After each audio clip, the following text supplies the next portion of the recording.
할렐루야. 우리 함께 믿음의 고백드림으로 2023년 9월 26일 화요일 새벽 기도를 하나님 앞에 드리겠습니다. 나는 전능하신 아버지 하나님 천지의 창조주를 믿습니다. 나는 그의 유일하신 아들 우리 주 예수 그리스도를 믿습니다. 그는 성령으로 잉태되어 동정녀 마리아에게서 나시고 본디오 빌라도에게 고난을 받아 십자가에 못 박혀 죽으시고 장사된 지 사흘 만에 죽은 자 가운데서 다시 살아나셨으며 하늘에 오르시어 전능하신 아버지 하나님 우편에 앉아 계시다가 거기로부터 살아있는 자와 죽은 자를 심판하러 오십니다. 나는 성령을 믿으며 거룩한 공교회와 성도의 교제와 죄를 용서받는 것과 몸의 부활과 영생을 믿습니다. 아멘. 찬송가 564장입니다. 찬송가 564장.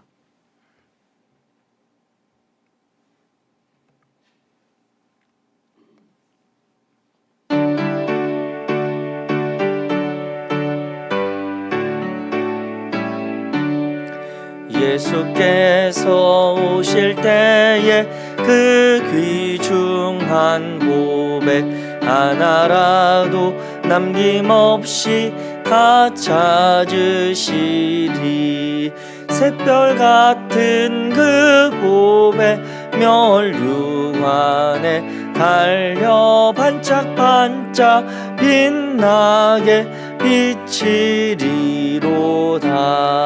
정한 보배 빛난 보배 주 예수의 보배 하늘나라 두시려고 다 거두시리. 샛별 같은 그 보배 멸류관에 달려 반짝반짝 빛나게 비치리로다. 주를 사랑하는 이 세상에 살 때 주의 말씀 순종하면 참 보배로다. 샛별 같은 그 보배 멸류관에 달려 반짝반짝 빛나게 비치리로다. 아멘.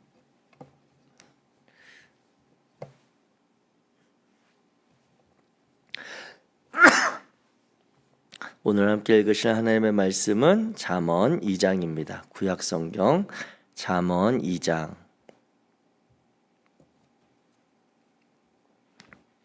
1절부터 22절까지. 구약성경 잠언 2장 1절부터 22절까지. 제가 진 성경으로 구약성경 912페이지입니다. 우리 잠언 2장 1절부터 천천히 같이 읽겠습니다. 시작. 내 아들아, 내가 만일 나의 말을 받으며 나의 계명을 내게 간직하며 내 귀를 지혜에 기울이며 내 마음을 명철에 두며 지식을 불러 구하며 명철을 얻으려고 소리를 높이며 은을 구하는 것 같이 그것을 구하며 감추인 보배를 찾는 것 같이 그것을 찾으면 여호와 경외하기를 깨달으며 하나님을 알게 되리니 대저 여호와는 지혜를 주시며 지식과 명철을 그 입에서 내심이며 그는 정직한 자를 위하여 완전한 지혜를 예비하시며 행실이 온전한 자에게 방패가 되시나니 대저 그는 정의의 길을 보호하시며 그의 성도들의 길을 보전하려 하심이니라.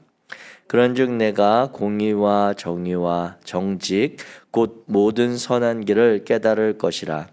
곧 지혜가 내 마음에 들어가며 지식이 내 영혼을 즐겁게 할 것이요 근신이 너를 지키며 명철이 너를 보호하여 악한 자의 길과 패역을 말하는 자에게서 건져내리라. 이 무리는 정직한 길을 떠나 어두운 길로 행하며 행악하기를 기뻐하며 악인의 패역을 즐거워하나니 그 길은 구부러지고 그 행위는 패역하니라. 지혜가 또 너를 음녀에게서 말로 호리는 이방 계집에게서 구원하리니 그는 젊은 시절에 짝을 버리며 그의 하나님의 언약을 잊어버린즉 그의 집은 사망으로 그의 길은 수올로 기울어졌나니 누구든지 그에게로 가는 자는 돌아오지 못하며 또 생명길을 얻지 못하느니라. 지혜가 너를 선한 자의 길로 행하게 하며 또 의인의 길을 지키게 하리니 대저 정직한 자는 땅에 거하며 완전한 자는 땅에 남아 있으리라. 그러나 악인은 땅에서 끊어지겠고 간사한 자는 땅에서 뽑히리라. 아멘. 아멘. 할렐루야. 아멘. 오늘 우리가 잠언 2장의 말씀을 같이 읽었습니다. 이 잠언 2장은 이제 지혜에 관한 그 잠언서의 1장부터 9장까지 나오는 지혜에 관한 13가지 교훈 중에 두 번째에 해당하는 그러한 내용입니다. 그래서 오늘 본문 2장 1절 위에 표지에 보면 지혜가 주는 유익이다 이렇게 되어 있어서 지혜가 인생에 미치는 그 유익에 관해서 이야기해 주고 있습니다. 이스라엘 민족의 그 지혜에 관한 그런 관점, 지혜에 관한 관점을 크게 성경에서 찾아본다면 두 가지 관점으로 볼 수가 있습니다. 첫 번째는 그 지혜에 관해서 신명기적 관점에서 보는 그러한 내용들이 있고 또 하나는 이제 욥기의 관점이 있습니다.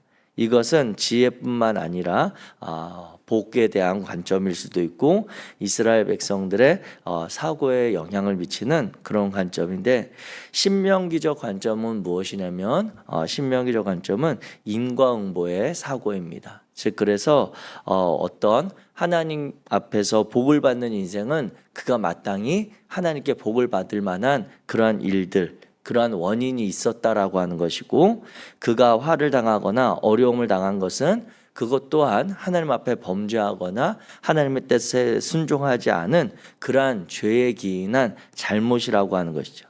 그러한 관점으로 이제 보는 그런 지혜의 문학들 그리고 지혜에 관한 그리고 하나님과의 관계에 영향을 미치는 그러한 관점이 있습니다.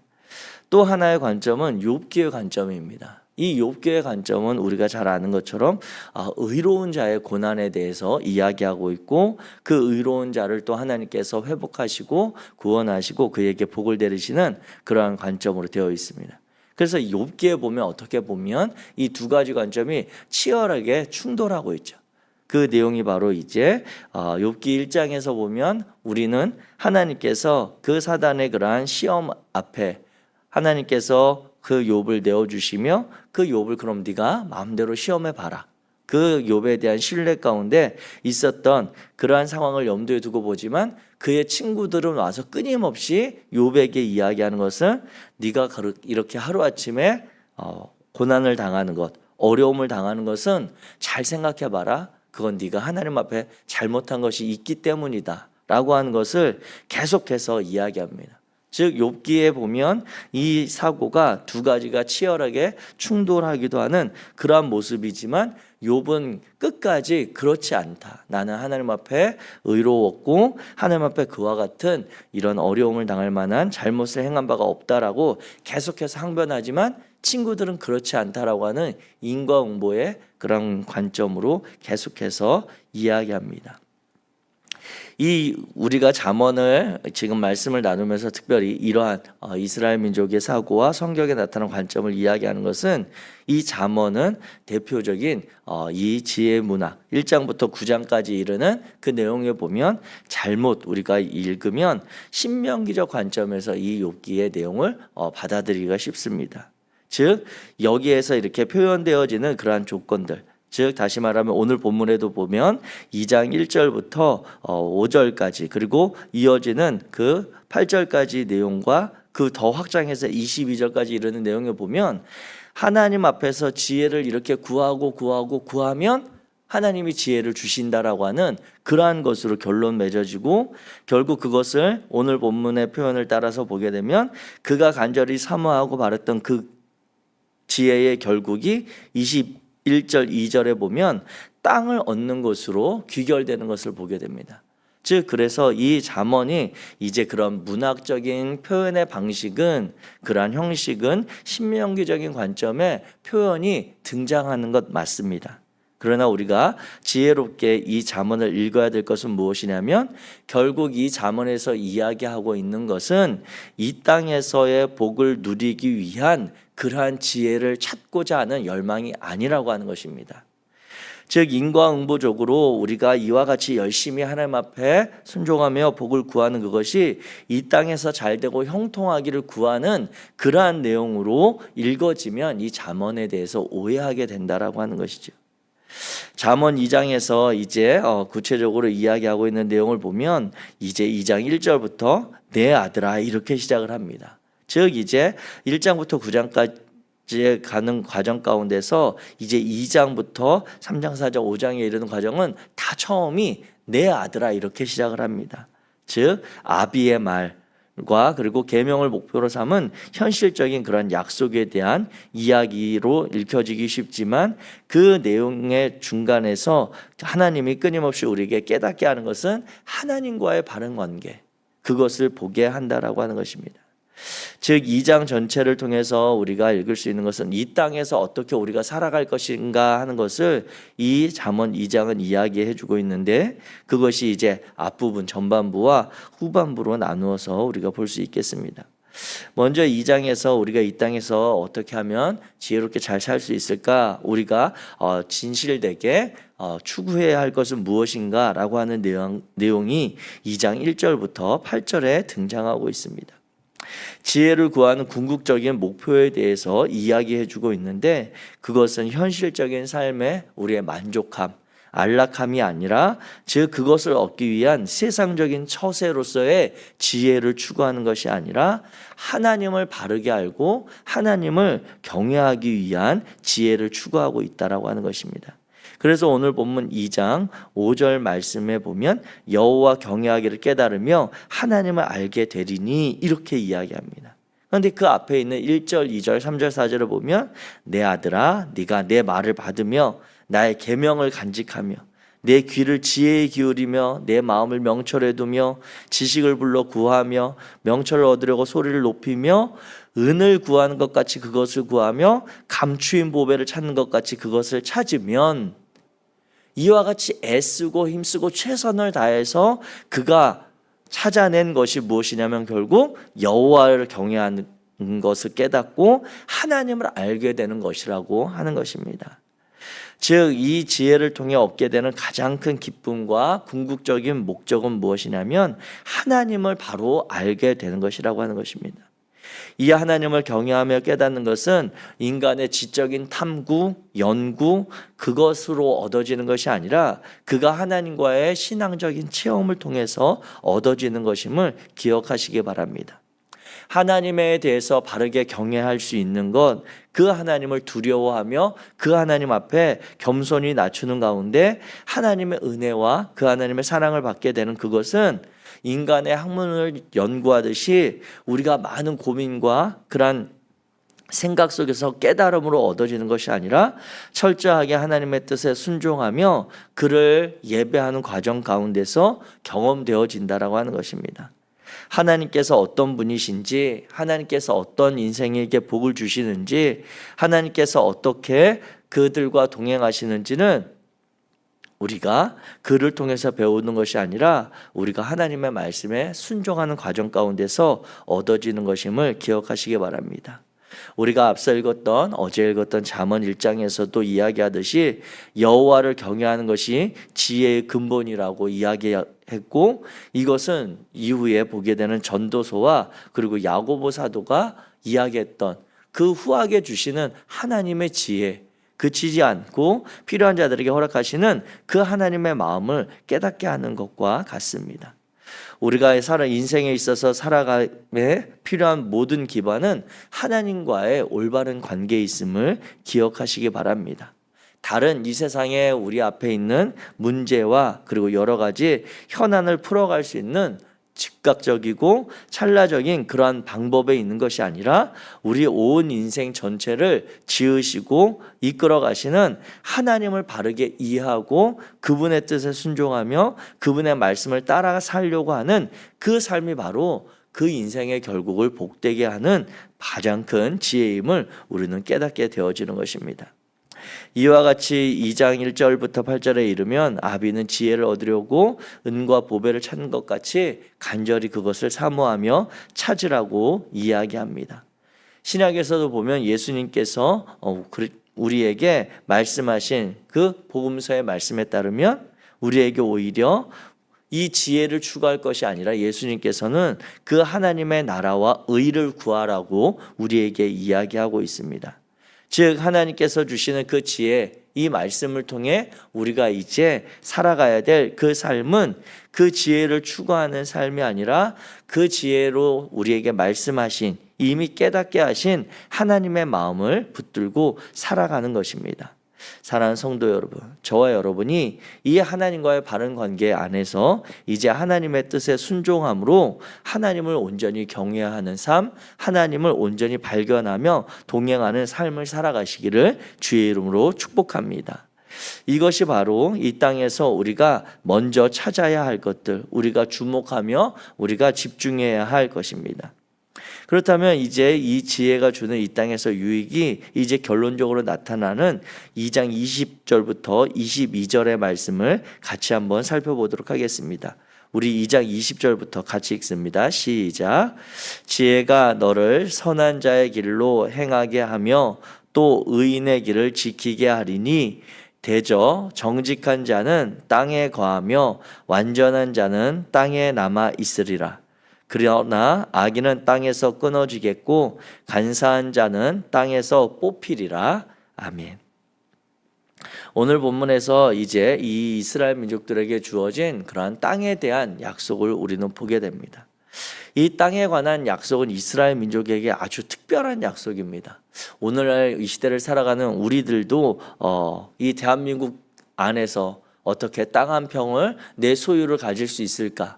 집 한 채 가질 수 있을까가 정말 아주 본질적인 인생의 문제로 여겨지는 그러한 시대를 살고 있지만 그것은 이스라엘 민족들의 그러한 모습과 형편과 좀 다릅니다. 우리는 그것이 개인의 문제, 개인의 그런 고민이라면 이스라엘 민족들에게 있어서는 이것은 온 민족의 사활이 걸린, 온 민족이 다 같이 그 약속 하나 믿고 살아온 인생이 바로 이 민족이기 때문에 그렇습니다. 이 땅에 관한 약속과 성취는 창세기에서부터, 즉 이 이스라엘 민족의 시조와도 같은 아브라함에서부터 시작되어진 그러한 약속입니다. 그리고 그것이 여호수아에게까지 이어졌고 그 이후로도 포로기라고 하는 그러한 시간을 거치면서 그 이후에 바벨론 포로 이후의 시대까지도 이 땅은 이스라엘 민족에게 매우 중요한 의미가 있는 그러한 관점입니다. 택한 백성에게 대한 약속과 그리고 성취라고 하는 그러한 근본적인 사상 외에 의인에게 주어지는 상급이 바로 땅으로 연결되기 때문에 그렇습니다. 그래서 오늘 본문 잠언에서도 보게 되면 땅을 차지하는 자는 오늘 본문 21절에 보면 정직한 자와 완전한 자라고 하는 것입니다. 이에 반대되는 개념이 바로 22절에 나오는 악인과 간사한 자로 표현되어집니다. 즉 정직한 자와 악인이 같은 한 쌍이고 완전한 자와 괴율한 자가 또 한 쌍으로 보여지는 그러한 표현이라고 하는 것이죠. 그런데 여기에서 이제 땅을 취하게 되는, 땅에 남게 되는 그러한 자는, 정직한 자, 악인은 그러한 우리가 일반적으로 이해하고 있는 넓은 의미의 그러한 선인과 악인의 관점으로 이해할 수 있습니다. 그런데 여기에서 표현되어진 이제 완전한 자와 그에 반대되는 개념으로 사용된 간사한 자라고 하는 이 표현이 바로 중요한 의미가 있는데, 이 완전한 자는 이제 성경에서 여기에 잠언에서만 독특하게 사용된 그러한 표현입니다.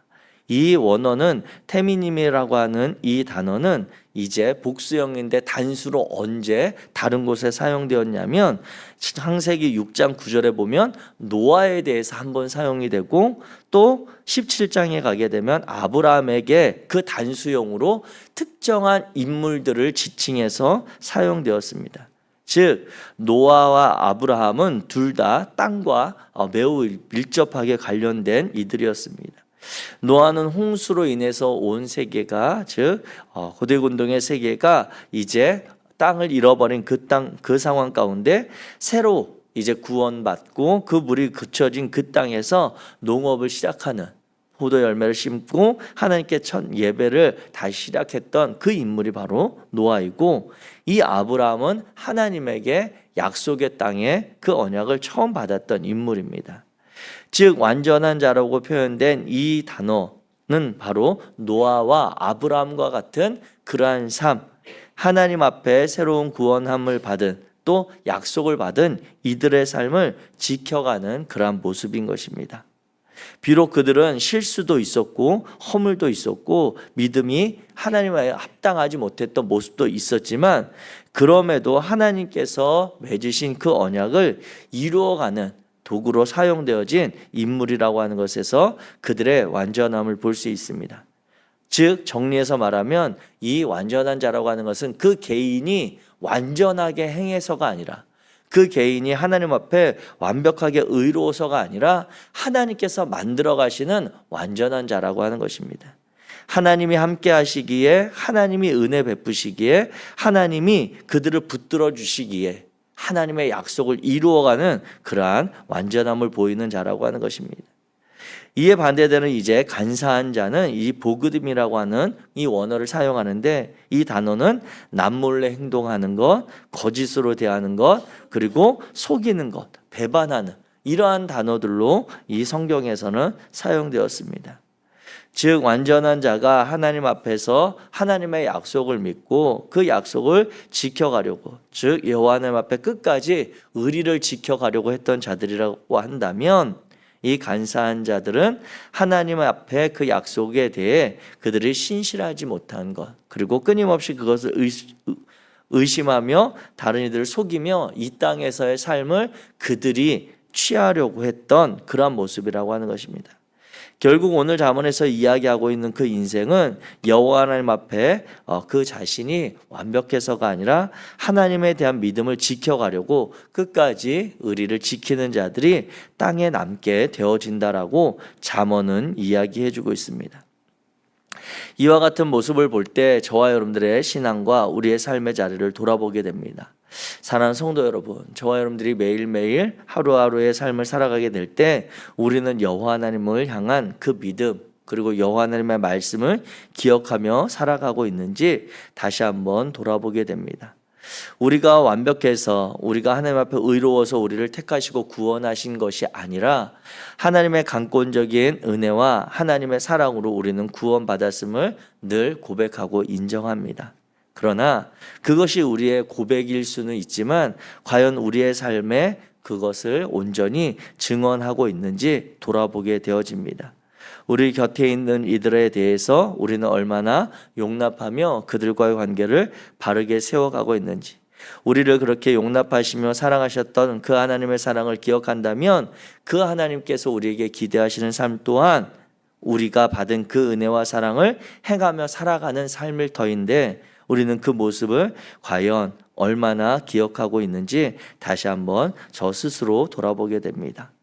우리가 오늘 하루를 살아가는 동안 이 하나님을 향한 마음이 회복되어지기를 소망합니다. 하나님께서 끝까지 이 땅 가운데 남겨두시는 자, 땅을 차지하게 하는 자, 하나님의 신실한 그 약속을 이루어가게 하는 자는 다름 아닌 여호와 하나님의 말씀을 기억하고 그 말씀을 오늘 하루도 순종하고자 노력하는 자들임을 기억하며 저와 여러분이 이 시대 가운데 오늘 이 땅에 대한 우리가 살아갈 현실의 땅에 대한 소망이 아니라 하나님의 약속의 땅, 그 하나님의 나라에 대한 소망을 붙들고 살아가는 복된 인생 되시기를 주의 이름으로 축복합니다. 기도하겠습니다. 사랑의 하나님 감사합니다. 오늘 잠언 2장의 말씀을 통해 우리의 삶과 우리의 시대의 모습을 다시 한번 돌아봅니다. 하나님, 우리가 여호와 하나님을 찾고 여호와 하나님을 의지하는 것이 이 땅의 삶의 목적이 되지 아니하도록 우리를 붙들어 주옵소서. 지혜가 결국 우리에게 깨닫게 하는 것은 여호와를 경외하며 여호와 하나님을 아는 것이라고 분명히 잠언은 이야기합니다. 하나님이 우리에게 약속하시고 우리에게 허락하실 그 복은 이 땅에서 우리의 형통함이나 안락함이 아니라 하나님과의 온전한 관계 속에서 하나님의 약속의 유업을 받는 것을 우리는 믿음으로 볼 수 있도록 도와주시옵소서. 오늘 하루 하나님이 주신 마음 따라 신실하게 삶을 살아감으로 하나님의 나라를 이 땅에서도 경험하고 하나님의 그 약속을 온전히 소망으로 붙잡고 살아가는 복된 당신의 자녀들 되도록 인도하여 주옵소서. 행하실 여호와 하나님을 기대하며 우리 주 예수 그리스도 이름으로 기도하였습니다.